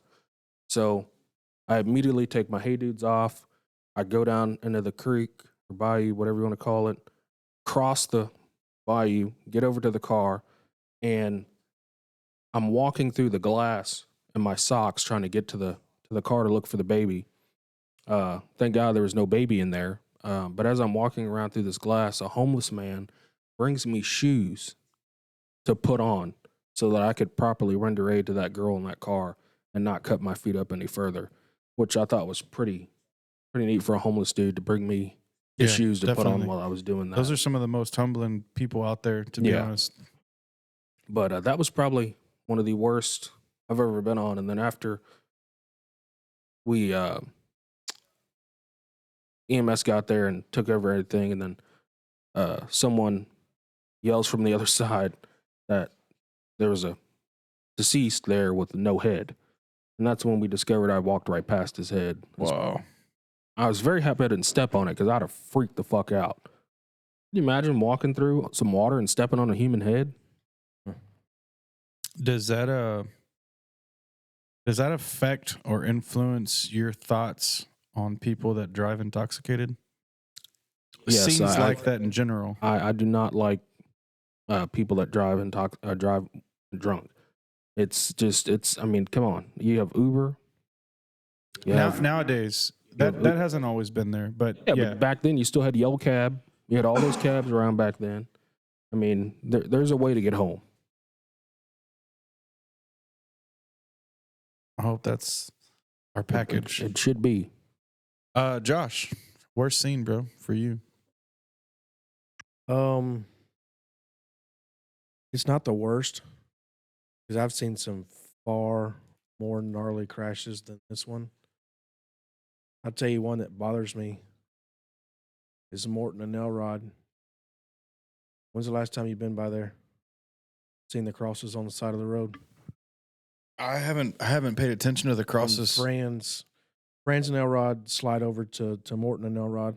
There's 2 or 3 crosses. I don't remember that road? one. I was can there for still that. see them babies sitting laying in the street behind that car, and I can still see them laying in the field. Dead on Damn. the doornail. Well, how long ago was It's this? a black Were you in Camaro Lone that Star? hit a silver Toyota Highlander. Were you in the Lone Star truck? I know I was. Possibly. I feel like I remember hearing the story. I know I didn't see it, but if you want to tell us. It's a Camaro traveling east on Morton. There was a Toyota Highlander traveling westbound on Morton. The Toyota Highlander was initiating a turn to go south on Elrod. The Camaro was at a high rate of speed. However, the SUV did pull out in front of that Camaro, and it was an African family in the SUV. Not a single kid in that car had a seatbelt on. Not Damn. one. And when that Camaro hit that SUV, it ejected 2 or 3 children out of that car. Mom had a broke back and all kinds of injuries. She was tore up from the floor up. All the kids were hurt, if not DOA. Oh my God, that's And horrible. the father was the only one that was, for the most part, he was ambulatory. He was up walking around, but he was so far mind blown and out of it. He didn't even realize when he was walking around and talking or taking a picture or whatever he had going on, he didn't even realize he was walking around his children that were deceased in the street. He didn't even realize it. I couldn't handle that. I don't think I'd I be able remember to them handle putting that. the dude in the Camaro in handcuffs. I don't remember if they took him away from the scene in handcuffs, but I know he was at least detained for quite a long time. Was he intox? Or was he I want to just say they were speeding? checking him for intox, but I don't think he turned out to be intox. He was just hauling ass. I mean, who knows how fast he was going. He was definitely speeding, but at the same time, that SUV pulled out in front of him. I'll let you finish your story because I want to touch on that. That scene bothers me because I can still see them kids sitting there, still see them babies laying. I know there's a scene for me that there were no babies involved, thank God. I have ran scene where there are babies involved, but not fatalities. This fatality, it wasn't my worst wreck, but it's something that sticks in my mind. And when someone asks me about fatalities or something, like I'm sure the way you can still see the babies there on that scene, I can remember seeing this guy. It dropped as a major, and I remember I had Claudia with me, and we were in Little Perp. So this was like probably within the first year of me being out on the road. They dropped it as a major, and this was definitely before the first 3 record rule or whatever. And It was 99 in Morton, and they dropped it northbound. And the guy, assuming the guy had some sort of a medical emergency, and he tensed up, so he gassed and accelerated into the. And I want to say when he crashed, I think they pulled the black box, and he was doing like 98 or something along those lines. But he went from the northbound side and landed on the southbound lanes, all the way against the concrete barrier. Car was, to my knowledge, split into two, if I remember correctly. And I was technically the first truck on scene. However, Armando was coming northbound, and I was coming from Clay Road. I was southbound, and he called me, and he told me, he's like, "Hey, bro, it's a fatal. It's a fatal."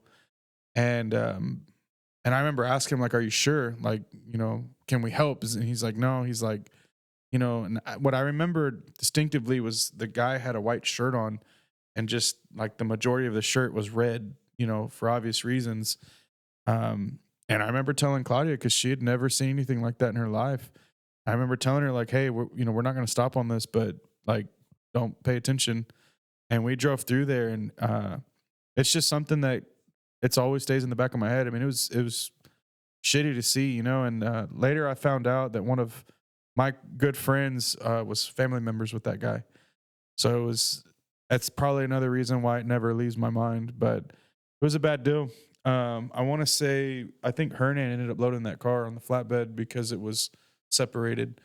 Bad scene, dude. Bad scene. I think the only good thing out of it, just trying to see anything good, was that he died on impact. So I'm sure he didn't feel any pain, which I guess we could all hope, for that when our time comes. But Bro, I can sit here. You're talking about that story, and I just sit here and ran through 10 fatalities that I was on. Yeah. And I can still see them like it was yesterday. I mean, I even remember you were there for this. I remember the dude that drove off the edge of, is that Raintree Village that goes to, yeah, it's Raintree that goes over to Clay? Morton. It's Yes. behind the school right there. Remember the dude drove off the dead end right there and hit the embankment on the other side of the bayou? And we found him they put out a suspicious vehicle or whatever, and they went back there. We was all there, and they found him dead in a seat still. I don't remember that. What kind of car was it? Do you remember? It was an SUV. It doesn't ring Was a it bell white to or me. silver? Is it across from ESD? Yeah, it was behind ESD. I vaguely remember that. You go up West Green to where it dead ends to Raintree. Mhm. And if you keep going straight, there's a little school right there on Right, the upper right. left. He went up to the embankment, drove through the little barrier, But they didn't kamikazed find him. across the bayou, landed on the other side, and the car somehow flipped and rolled over. And we found him the next day dead in the driver's seat. Jesus. I remember that. Wow. 2855 in Morton. And this was several years back.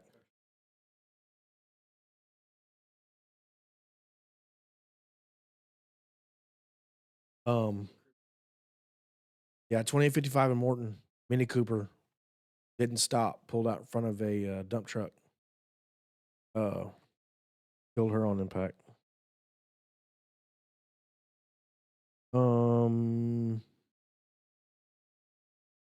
Maybe.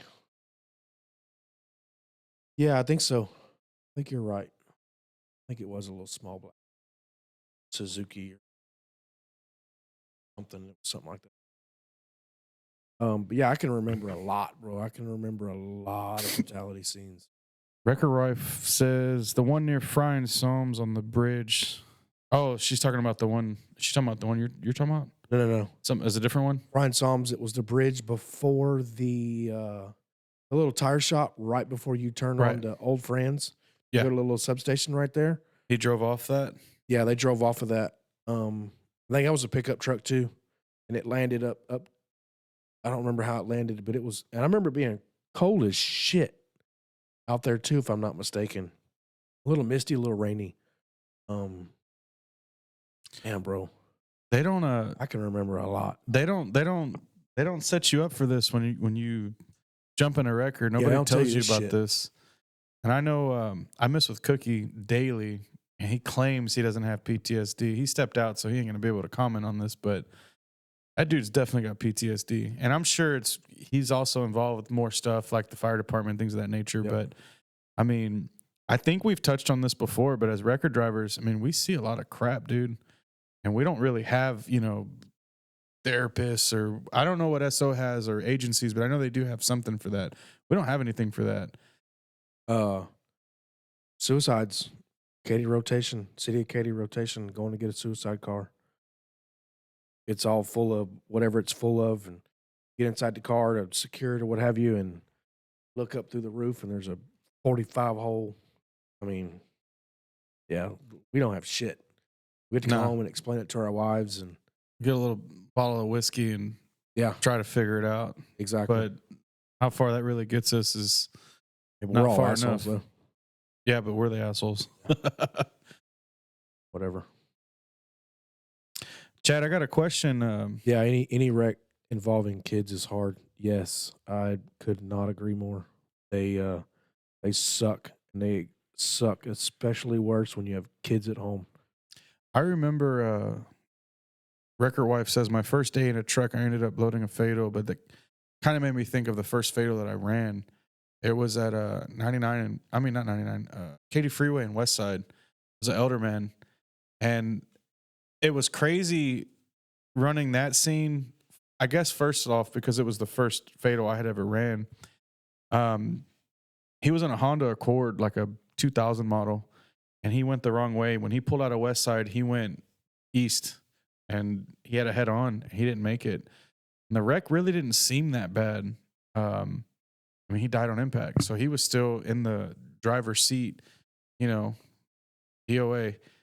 And it was crazy because I figured, like some of the other scenes that I eventually ran into, they were more emotionally, messed up for me to see. But that one, it almost seemed like it was like a sense of peace.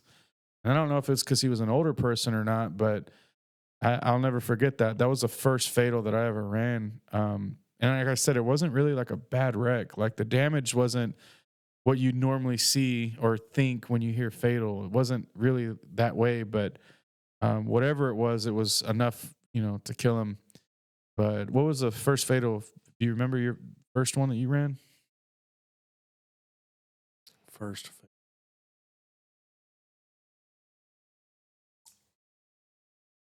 Country, what about you back there, bro? no, I don't remember my first fatal. I I mean, don't I'd remember have to at all. think about it. Really hard. I'd really have to think about it. I've been on 2 fatalities. I knew the people. I've sucks. never experienced that. I don't think I could handle that. It's easy to say I don't know how I would handle it, but I think the truth is I don't think I could. The last one in particularly, it was a motorcycle crash on Fry Road. I don't know if you were there or not. It's pretty late. I don't think I've ran any You were there. motorcycle fatalities. Yes, I was there. I knew them people. I didn't know them at a very personal level. I knew them outside of this work life. Had a few adult beverages with them from time to time. We ran into some, each other here and there, and it was on first name basis. I knew them people. That sucked. Especially because it was on a motorcycle too.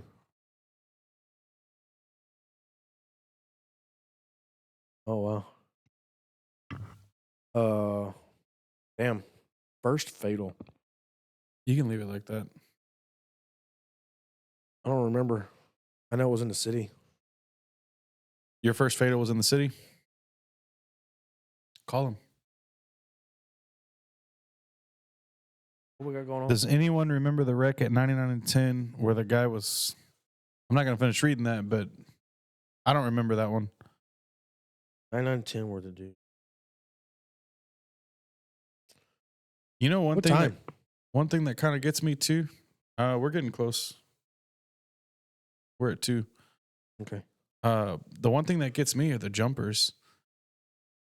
And you know, Yeah. it really doesn't have anything to do with us. It's not a wreck, you know. Typically these people, I don't even see cars getting towed. So it's not like it has anything to do with towing, but We it is hear the something whole thing go down on the radio. yeah, 100%.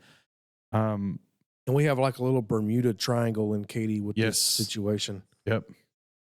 I can think of many that the calls dropped on, but I can think of two that, you know, they actually went through with it.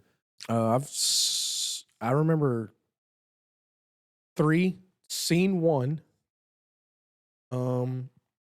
heard several. I definitely can remember 3 jumping. And I remember visually seeing one of these said persons in the middle of the street. Ugh. Not pretty. Yeah, I couldn't imagine. It- Couldn't imagine. So I remember that too. Wrecker wife, the one that jumped off and Was still survived alive. the jump. That I was think she died later on. She did. She did But, end up passing. she survived the jump. Yep. That was actually not that long ago. No, that was pretty That was recent. less than 2 years That ago. was, I want to say that was in 2024. Maybe Something it was like- 23. Somewhere around there. It wasn't Yeah. that long ago. We could literally sit here and make an episode about fatalities, suicides, homicide scenes. Been on several of them too, involving vehicles. Fry and Highstone in the parking lot at that little gas station, whatever deal. You know, one scene that just popped in my mind that I haven't really shared the story in a while, but it was at 99 and they dropped it at 99 Katy Freeway 99, but it was just before Cinemark. It was a pretty good wreck. One of the cars ended up down into whatever you call that. Talking about that 350 where it knocked the motor and transmission apart from each other and about 200 feet from the car. It was an SUV that went into the, what do you call that? It's a bayou, but it's a Yeah. retention. I don't know. Well, Texans. we call it. James Allen was there. You know, shout out James Allen. You sure do need help on every scene you load, but he had to winch that car out. And I remember it was a heavy car, and he was in a Gasser 804. But the crazy part about the scene had nothing to do with the wreck. These people were road raging. They took the exit, and they were coming down towards us, and they were shooting at each other. And I guess because they saw cops, they saw ambulance. I guess I'll say the victim, because it was a confirmed hit. It was a good hit. They pull up to us, and it was a Mercedes that was chasing him, and he continued to open fire, bro. And we all had to run for cover. I mean, if you were smart, you were running for cover, because this dude at this point literally was driving by shooting at our scene. And a lot of people talk, you know, whatever they talk about, and I'm going to put his name out there, but about Reisman, that dude was on point with that situation. And I don't know, it's hard to explain. Like I always see that he kind of acts a little overboard on some of these scenes where it doesn't need to be. But this scene, it needed that, because the Mercedes continued to drive, and the people that were hit, you know, the guy got out. He was shot in the leg, and I mean, there was multiple shots. He was able to get the car description because he saw the car, because the description that the victim had didn't even match, dude, the car that was shooting at him. But that was a crazy scene, bro. Never in my life would I ever anticipate that I'd be trying to dodge from bullets from an accident scene. Yeah, maybe a repo or something like that, but not an accident scene. Was you on the scene at Morton and Mason where they were shooting at each other? Was in that black Challenger? No. I don't know if Road raging? if Waldo's still in here, but he definitely has a crazy story. I think we need to get him. I think we need to get him as a guest up here at some point. Who's Waldo? I'm not gonna put it out there unless he wants to. I'll tell you later though. All right. Everything good out there, country? Yes. Got locked at the gate. I think you're muted, Mr. Cooksey. You made it back. We're We're 2 hours in, guys. I'm pretty sure we're about to sign off here. Cookie, anything? You got anything before we sign off here? The gate here sucks ass. That's what I was doing. I had to go do It actually works? rescue. Well, Does now? I think it knew country was on the way. After sitting there for 20 minutes, access granted, access granted. But the gate access wouldn't granted. open? It moved like 2 inches. And I'm sitting there tapping. Dude, I was wondering where y'all went, bro. Access granted. And it stopped. So we're gonna be able to get the fuck out of here? The exit gate works fine. But We're right gonna be as stuck up as here. country's coming up to the I got gate, a winch cable. I hit it a few more times and it opens just enough for my record to fit through. Wow. Wow. Ain't that something? Well, we covered a few things while you were gone. Not worth jumping back in, but No, just shitty days in Yeah. record life. fatalities, worst scenes, jumpers. We got any special announcements coming up for the next week? We got anything for people to be looking out for? Not that I'm aware of. Yeah. What is next week? We got a couple of guests lined up, but I don't think we're ready to announce that. We got a few special guests lined up. So Joe Dez says Raul was just involved in a road rage. Video is on 10-6. It I is haven't on seen it 10-6. yet. I did see that. Pull it up. I didn't know the full story behind that, so I didn't want to mention it. I didn't know what happened. You got Urban- the story, Joe Dez? I haven't seen the video, so I'm not aware. I've seen the video, but I didn't know. I'm assuming Raul's a What record happened? driver. Yeah. All I saw in the videos, you could see him leaving wherever he was, and a car's following him, and the car pops off a few rounds at him. Oh. Yeah. Wow. Self-explanatory. Well, I didn't know that there was any shots mean, fired in it's that. Not really. I mean, what happened to cause the road rage? It's not really self-explanatory. I mean, I'll watch the video though. I just haven't seen it. I was unaware of it. I think that's all we got today, guys. Yeah. So I guess thanks for tuning in. Yeah, we got a few guests lined up. We'll announce it as the weeks come on for them. We don't want to give away anything just yet, so